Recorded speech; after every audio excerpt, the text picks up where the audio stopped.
All right, you may be wondering what run is up next, and I have a note here from our wonderful social media team. They've written us a little song, which I shall now attempt.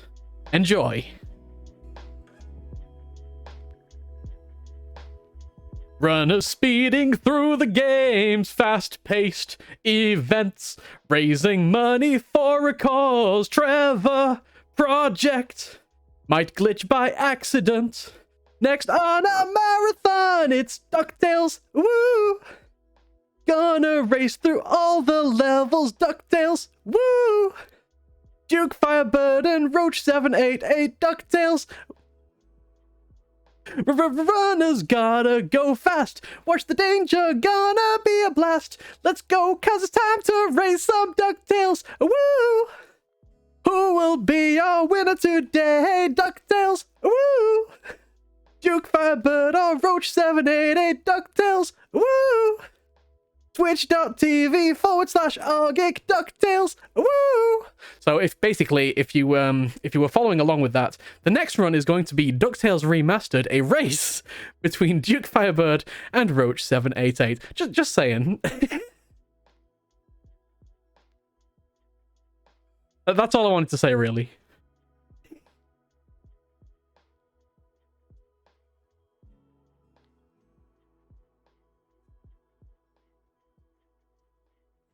I expect clips of that in my inbox within the next minute, chat, by the way.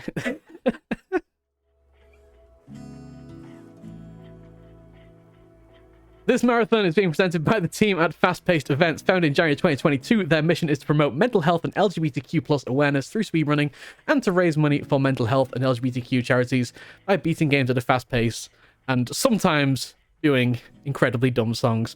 You can find more information about the team by checking out their Twitter account over at twitter.com/fastpacedevents. Thank you so much to everybody who has donated during this event.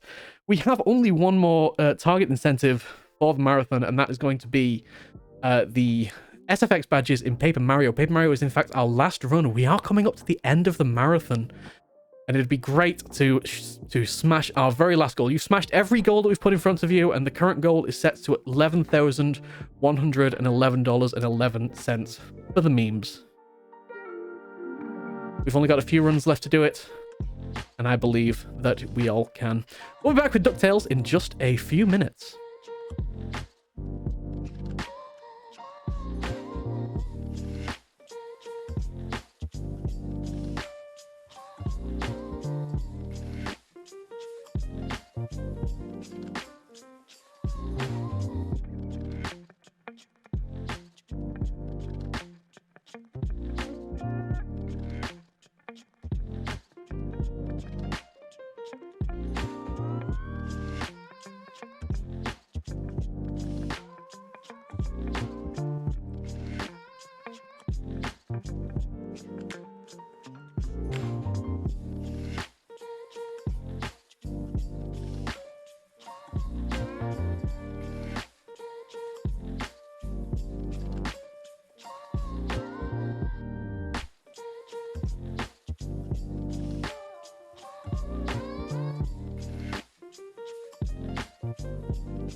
All right, welcome everyone. Welcome back to the Only Marathon. If you happen to catch the intermission just now, you will know that this run is Ducktales Remastered. We're gonna have a race between DukeFireBird and Roach788. Take it away. Hey guys, DukeFireBird here. Roach is sitting. He's probably just wanting to beat me, so he's not going to give himself an introduction. But I've been running this game for quite a while. It's a very fun game. On virtual couch, I got Storm Rider. Hello. And basically, this is just going to be a very fun race. But with that, Storm, I'll let you go ahead and take it over. All right, let's get this going because I only have about 40 minutes of energy in me. So, let's go ahead and count it down. 3, 2, 1, and go. Alright, so this is DuckTales Remastered, and if you're not familiar with this game, this came out from Capcom on the NES originally, and then got a remaster about 5 years ago. And maybe you're looking at this and wondering, oh, why does Scrooge look so strange? Where is David Tennant? Well, this is based on the original late 80s, early 90s show, and not the reboot that Disney did. But this first level is Scrooge's Money Bin, and this is pretty much just a tutorial level, just to get you used to some of the mechanics of the game, such as the pogo jumping here. And if you're saying, oh, it looks a lot like Shovel Knight, well, this was one of the main inspirations for Shovel Knight, so that would be why it looks pretty similar. These two are just gonna make their way through a lot of ridiculous security devices here, while they make their way to the top of the money bin.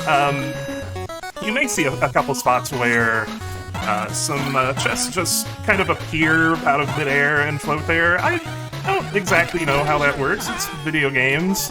But those can be used for platforming and some other kind of minor skips. Do they're grabbing the magic coin, which gives you a brief period of go fast and invincibility there. So those will be important as we work our way through here. And here we are on the very first boss. This is Big Time Beagle. And unfortunately, he is wearing the military surplus helmet of Pogo Protection. So we will have to get that off of him somehow, and we will do that by just dropping a safe on his head. I'm not sure why he's protected from the stick and not the safe, but it's video games.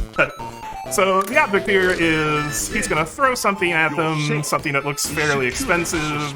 Scrooge is going to hit it up top, drop the safe on him, it knocks the helmet off, and then he pogos him. They have to get 5 hits on him there, and there's 5 for Duke. And now we're going to move on to the first main level of the game, and this will be the African Mines. These 5 levels can actually be done in any order on this game, but there are a couple that they will do first, usually the mines and the Himalayas, because these 2 levels have some significant reset points for speedrunners if you're trying to grind for world records here, or just PVs. So the first part of this is there's an elevator there that we just passed, and Scrooge has to come over here and get the key to the elevator so we can take it down and go farther down into the mines, which is where all of the fun is. And there we go for Duke. And for Roach as well. There are a couple segments like this where you're just getting chased by a boulder. You do not want to get touched by the boulder. That is instant death. And here is the first big skip of the run. This is just called the African Mine skip, and the mechanic here is that these blocks, the game doesn't spawn these blocks until they actually need to be shown on screen, and there's a very narrow window where you can actually get the game to delete them from the level, and then you scroll back before the game actually figures out they've gone off screen and they're supposed to come back on, and it'll actually just delete them. These are frame perfect, and there's 4 of the blocks that you have to get rid of, but you don't have to do them all in a row, just as long as you don't scroll too far to the right where the game will actually respawn the block. Then it is quick climb up back here because there's this little kind of going behind the level thing here, and then it just drops you down into the next section for some unknown reason. And there we go. And that's also important because if you don't trigger this boulder section, the game actually soft locks. That we do not need here. Anyway, now we're getting into everyone's favorite section for a marathon, the auto-scroller. So this would be a good time to throw for some donations, because there's really kind of nothing really exciting here until we get to the boss. So we got about a minute here. Alright, that sounds good. We've actually got a couple of really big donations that have just come in. So we've got a $100 donation from Anonymous. No comments, but, you know, it came in around about the time of my wonderful DuckTales opening theme rendition, so I'm going to assume it's to do with that. Thank you very much. And we have a $62.66 donation from Flying Fox, saying, I had to do it, and that brings our total to $11,000 exactly. Nice. Congratulations, everybody. We've hit another $1,000 barrier.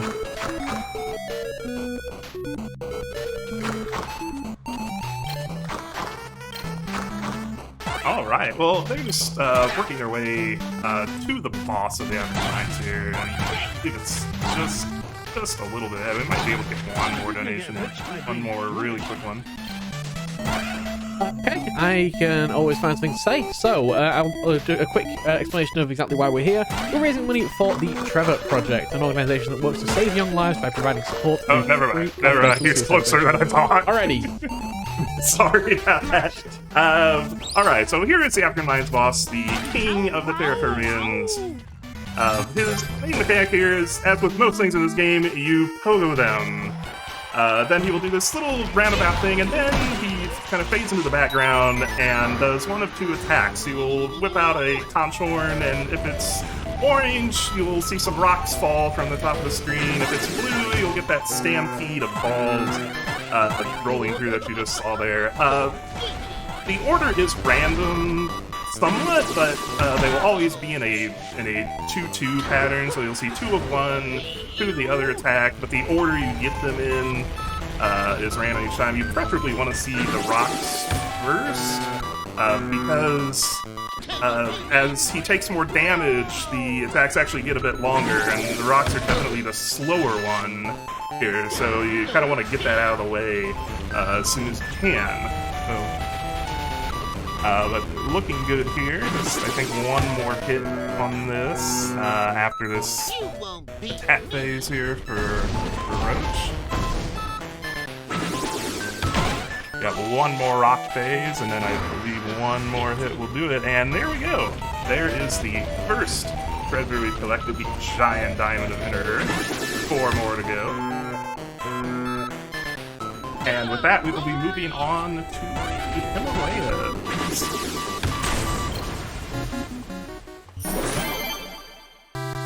Once the game does its little thing here with totaling up all the money you've collected, and skipping some cutscenes, and here we go.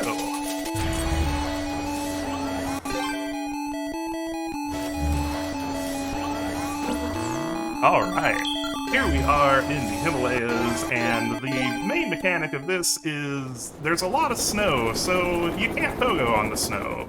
So it kind of removes the main movement mechanic of the game, just to annoy you, I think. So they have to dive down here, and the story of this level is there was a part of the plane that got damaged, and all the pieces were stolen by rabbits for some reason, and you have to go and retrieve these. You'll see Roach taking a bit of damage here. That is intentional. They are setting up for a death warp here in a little bit after they get the second piece of the plane part. You'll also see Roach is here now freeing Bubba Duck, who is a caveman that also traveled through time. Look, it was the 80s and 90s, like, cavemen and time travel were cool. Just kind of roll with it, right?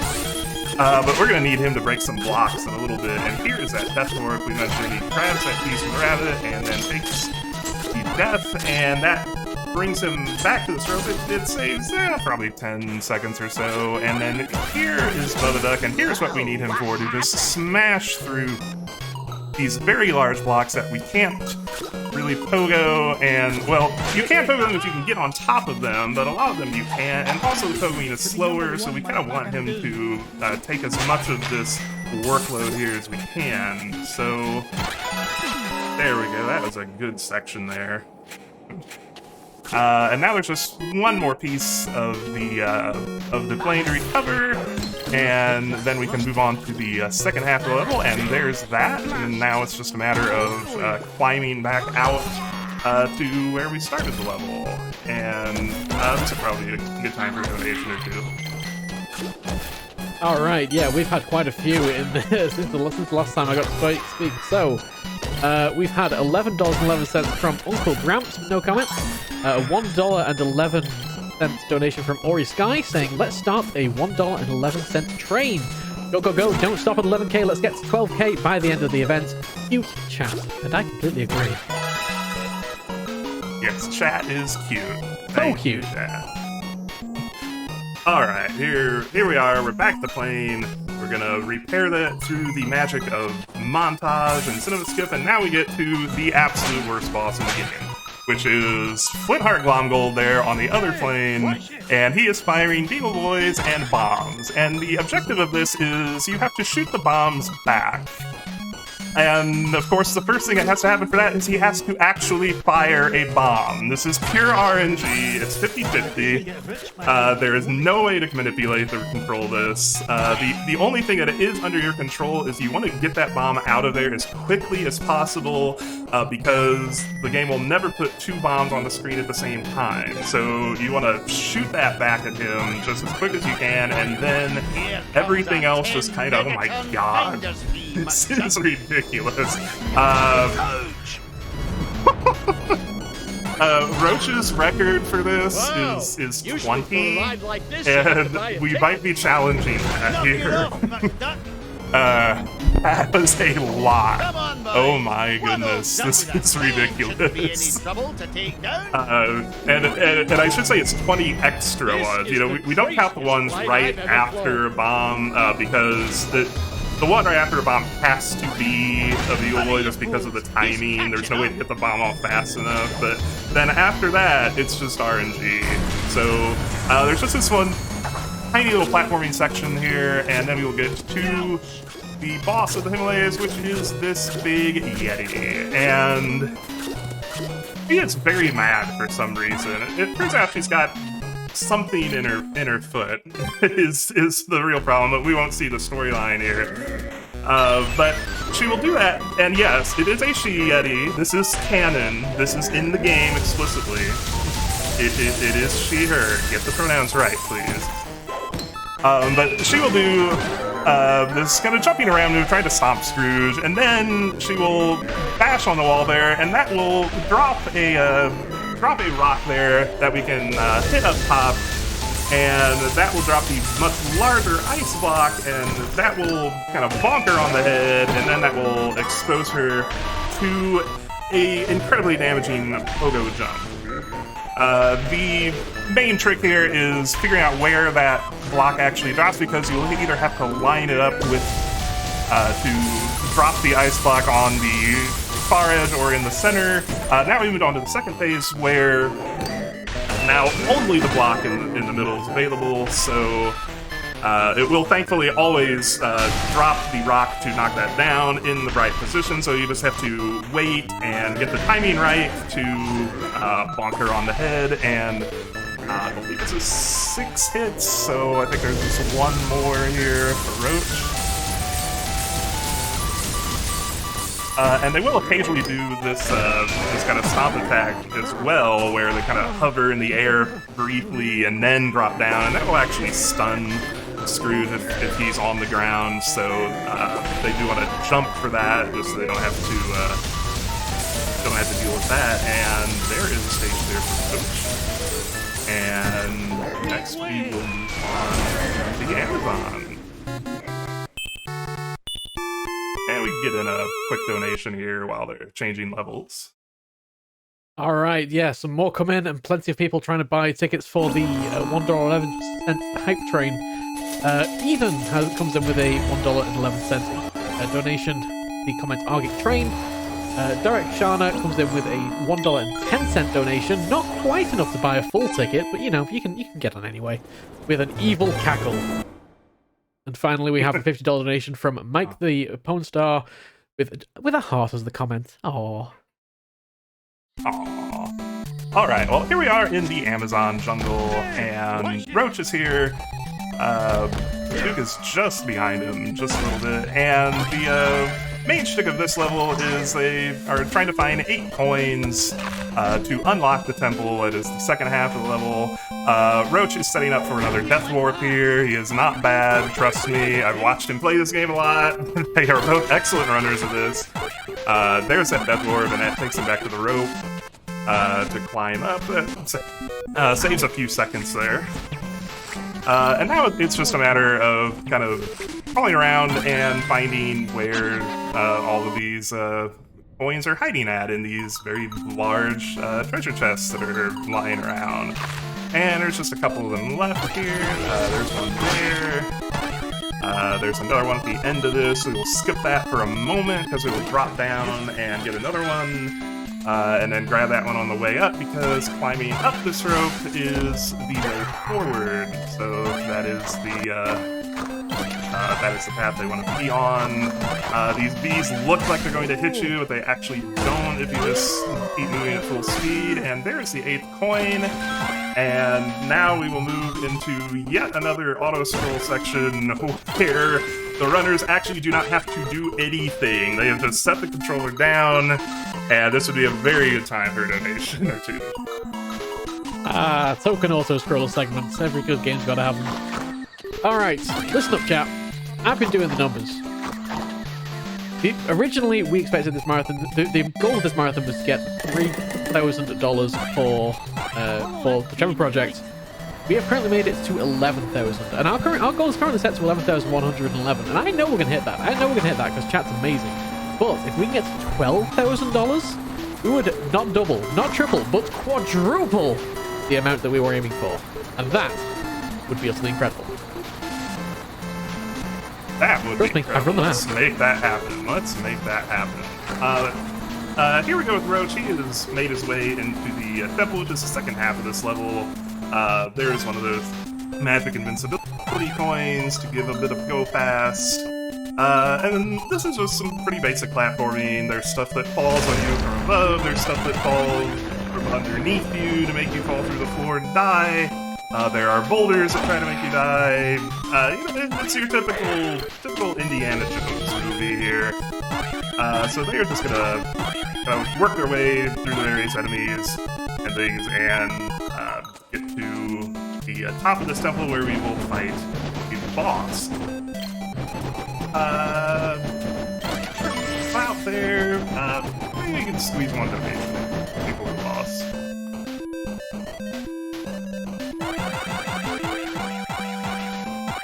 No, we can't. Okay.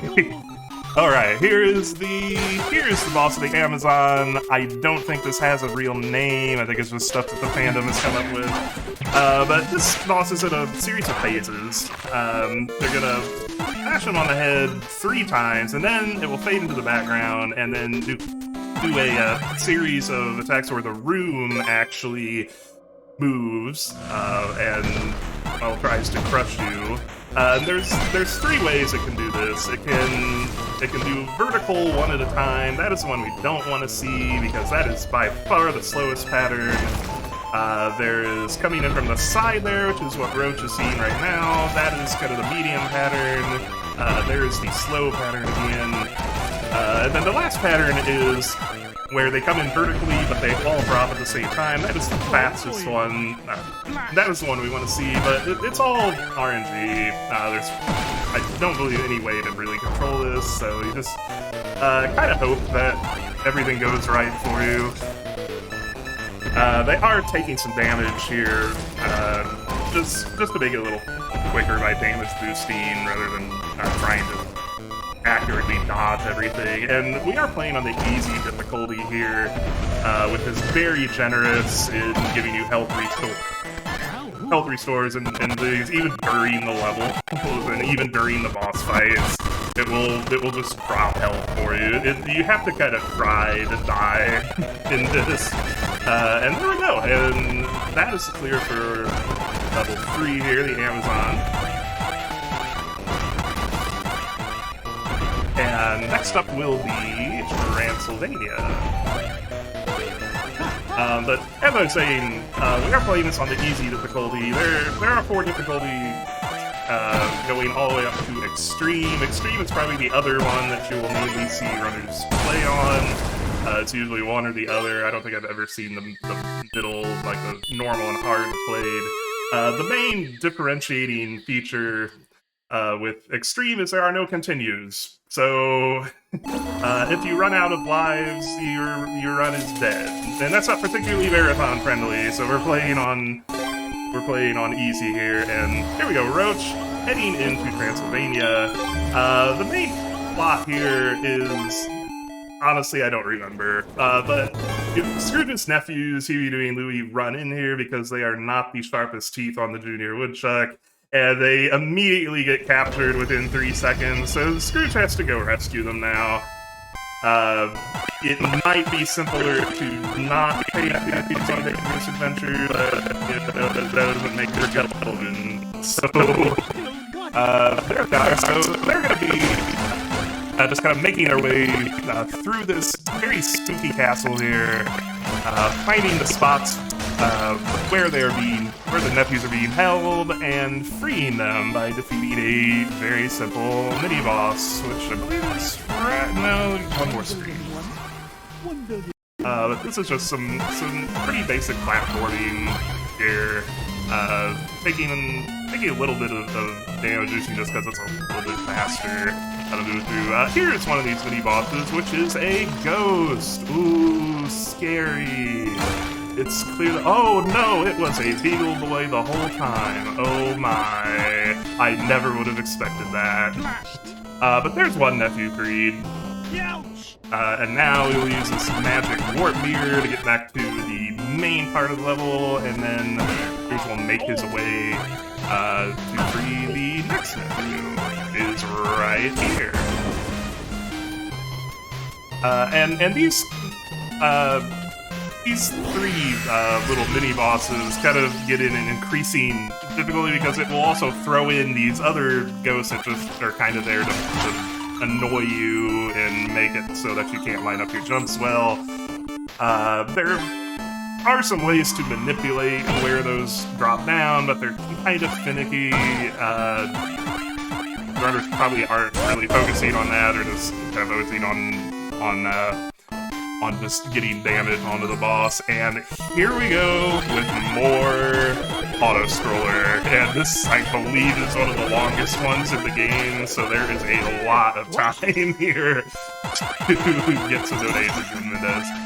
Alright, sounds good. Well, I've got quite a long one to read out, so let's do my best impression. We have $1.48 from Eggman, who says, "You thought you could outwit me? For I am Eggman, and you shall not pass." The donation total I've set for you all today. Yes, I would hate it for you to outwit me once again and ruin the donation total even further. Yeah. Oh, you can't let Eggman win. Don't let Eggman win, chat. I did forget there's the last mini-boss is in between there, but then it goes right into another auto-scroll section on a minecart, so go ahead and keep going. Alright, and there's one more, and that is from Ori Sky, $3.77, with a comment saying, "Upside down smiling face emoji," and as I look over at the total, I see exactly why. We have a total of $11,069.68. Oh.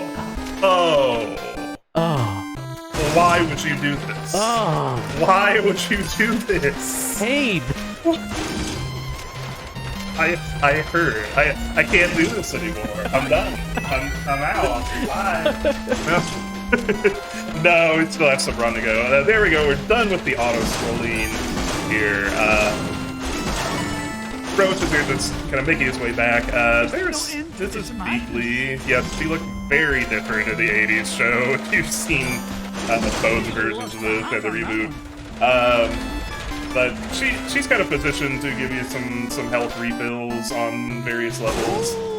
I don't really need that for playing on easy, but I think she's a bit more important on extreme because there's only like a couple of health extensions. So on extreme you actually do levels in a very different order because you kind of prioritize the health extensions for safety.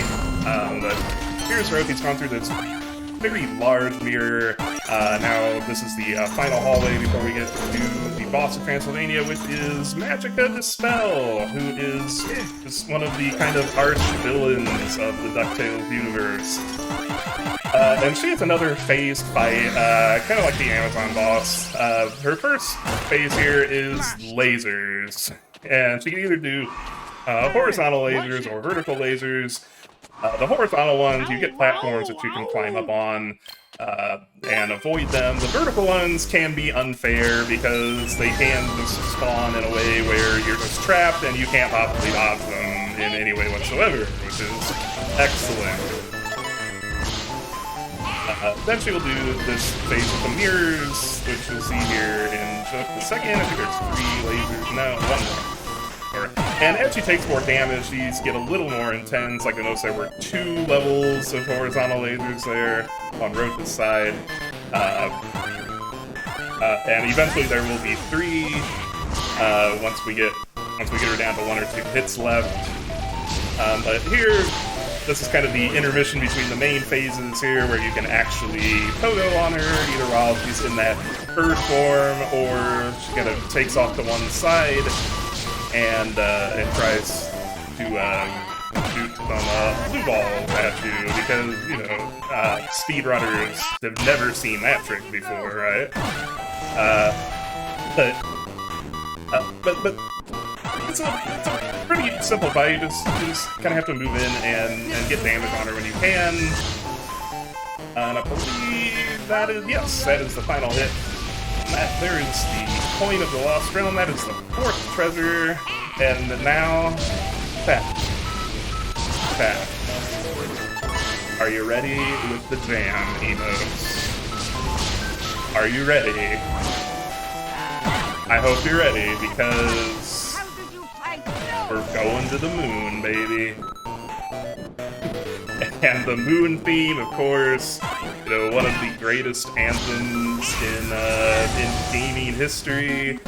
And in typical speedrun fashion, we are barely gonna hear any of it because this is one of the shortest levels in the run.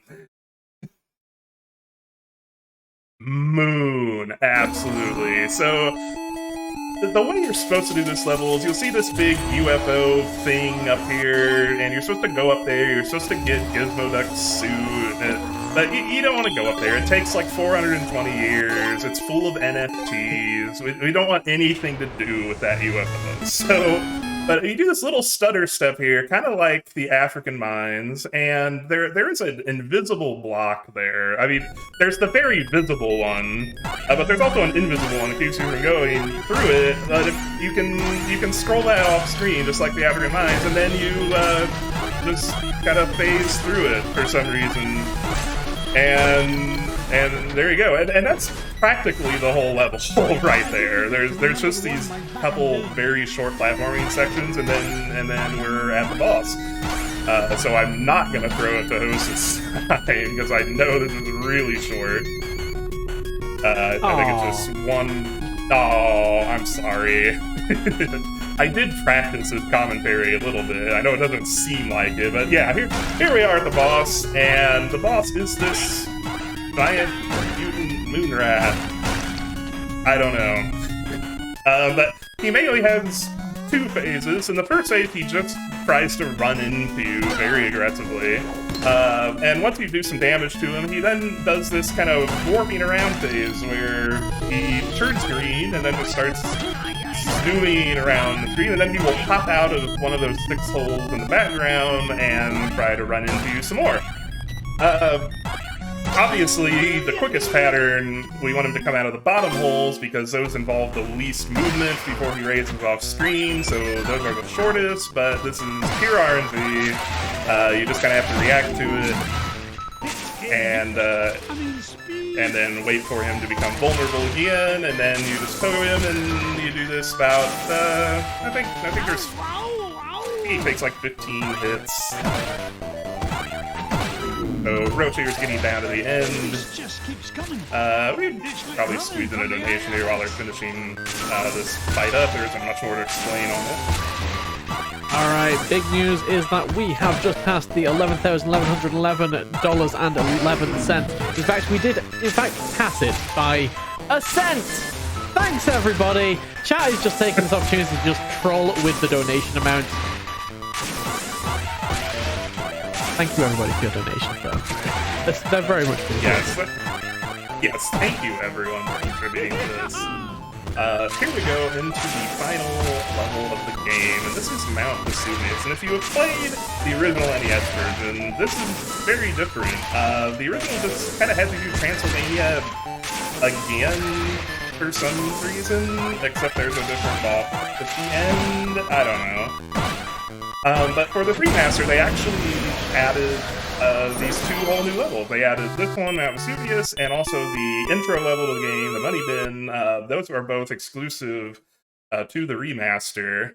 And another fun point on this that I failed to mention earlier was Jake Kaufman, who did the remastered soundtrack for this, actually wrote completely new tracks for these two levels and for the end boss sequences that are coming up here. And then he also did 8-bit remakes of those songs that he wrote, so it would actually fit seamlessly if you're using the 8-bit music mode, which we are using here, which kind of it disappoints me a little bit because he did such an amazing job on remastering this soundtrack. This soundtrack is all bangers, alright? If you like the music from this game and just kind of want to hear it in its full glory, you absolutely should pick up this game and listen to the full tracks because they are fantastic.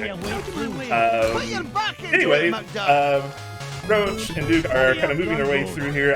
Here is this stun boulder section, and that boulder is instant death if it touches you, so you do not want to touch that at all.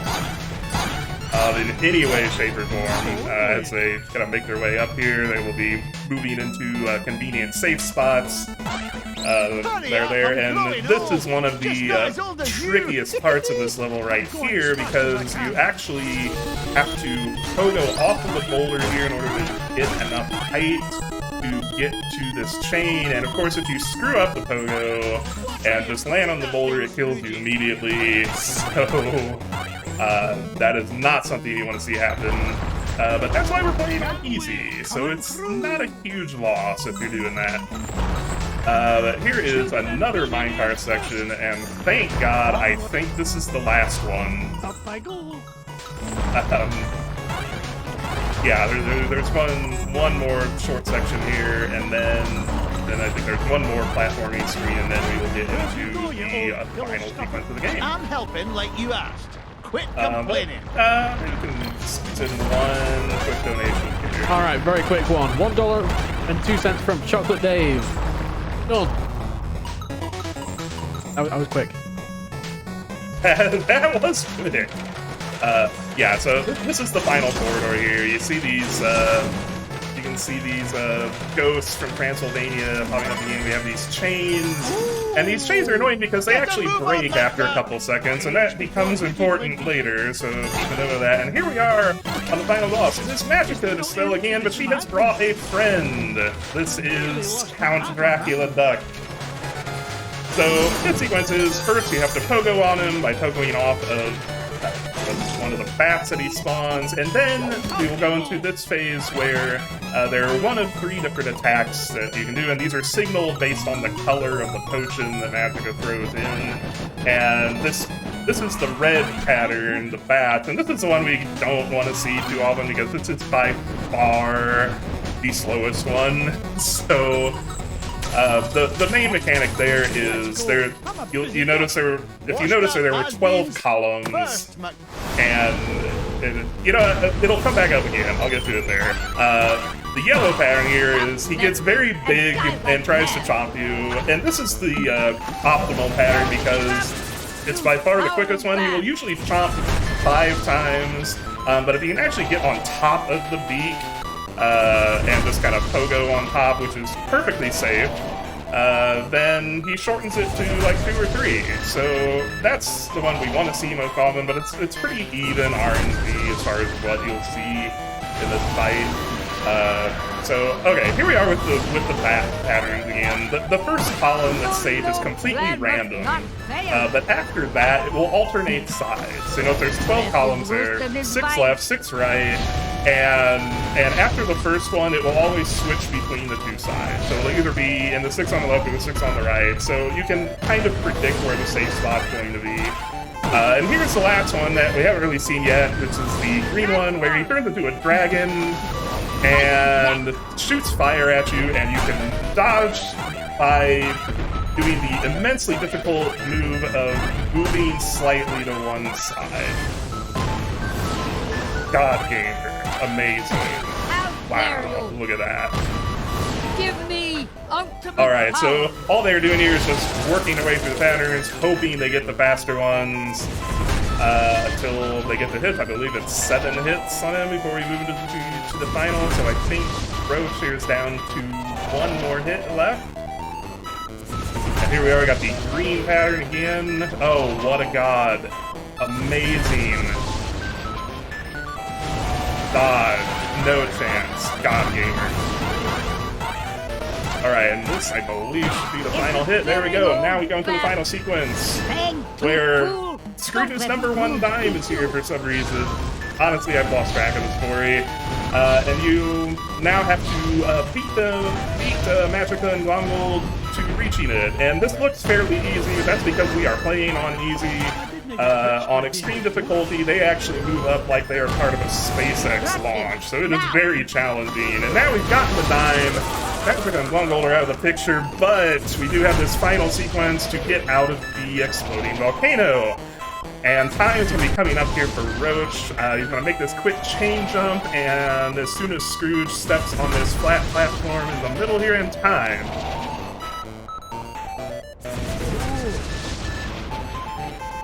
There we go, and Duke is just a little bit behind here. Going to be finishing up the Dracula Duck fight. There we go, and now he will move into the final sequence. Alright, I do not have any stream up or anything, so I did not see what the time was, but it seemed pretty good to me.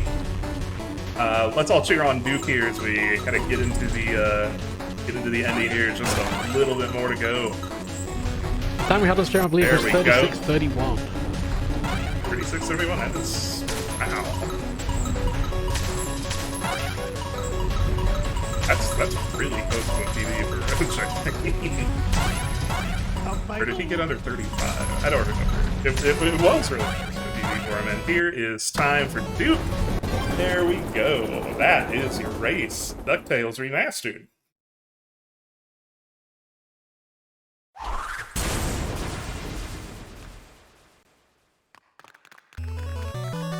It was real swelly. I believe the time we have for Duke is 37:28 on stream. Not bad. Those are good times. I'll put it on your bill. The world record you for can pay me this back is in RTA for 3 to 5 years. By Mr. MV, and that has With somehow interest, of stood course. for 7 years. I'll get you for this, Or McDuck. 8 years. Mark my It's just words. a ridiculous run. Absolutely ridiculous. Now, there's a sight I never get tired of. But yeah, Come those on, are lads. some good Let's head times. to the ice cream shop. Hey, can we each get our own cone this time, Uncle Scrooge? Oh, why not? I'm in a Alright, generous thank you mood very much. today. What an incredible In fact, race. each of you can even get a cone If the runners with ice would like cream in it. to mute their games and unmute their microphones in OBS, I believe we're okay doing some shout-outs if they would like to.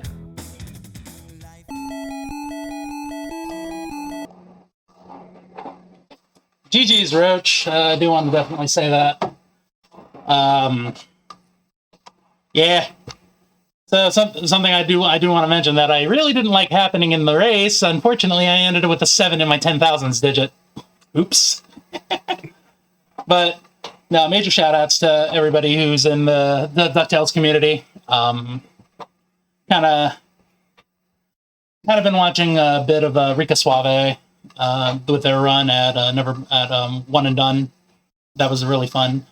But I do want to thank Roach Storm for joining me on this venture. Everybody who's a part of the Roost, which is my community, the Lounge, Teja's community. Do want to thank everybody there. But I do have a word I do want to say. With Kid. I did not know them, unfortunately, that well. Our first interaction was Fast Pace for Headspace, and we didn't really have like the same departments, so we never really contacted or talked with each other. However, right before Fast Pace for Headspace started, I unfortunately lost a friend of mine, and I was in basically kind of the same mental state that I think a lot of you that are watching are in right now. And I want everybody to know that if you caught Seraphim's message yesterday that we're all here for you, it's a true statement. Seek out somebody if you want to talk. And I want to take this opportunity to let everybody know that my DMs are open. You can just DM me. If you're having a hard day and you can't get a hold of anybody, you can DM me. While I might not be able to answer timely, I will answer. But the thing is you need to grip onto whatever you can to help you out, because it did help me in more ways than one. But just wanted to shout that out. And I know Kid's looking down at us, smiling, seeing that we've raised over $11,000 for the Trevor Project. That's just insane in my book. I honestly didn't think we were going to get that high. But it's making me happy, and I know Kid's happy watching us down. But hashtag GNU, the only kid. Mission man. Love y'all. All right. Thank you very much for those moving words. We are going to head over to intermission, but before intermission, we are going to have a short in-memory segment in memory of the only kid. Every interaction I had with Kid was wonderful. They were a real beacon of positivity to everyone around them. Picking a favorite memory brought back a lot of happy feelings, of times we'd spent together trying to get better at Dark Story for the tournament, hanging out in VCs, theory crafting and making tutorials, doing blind races of speed games together.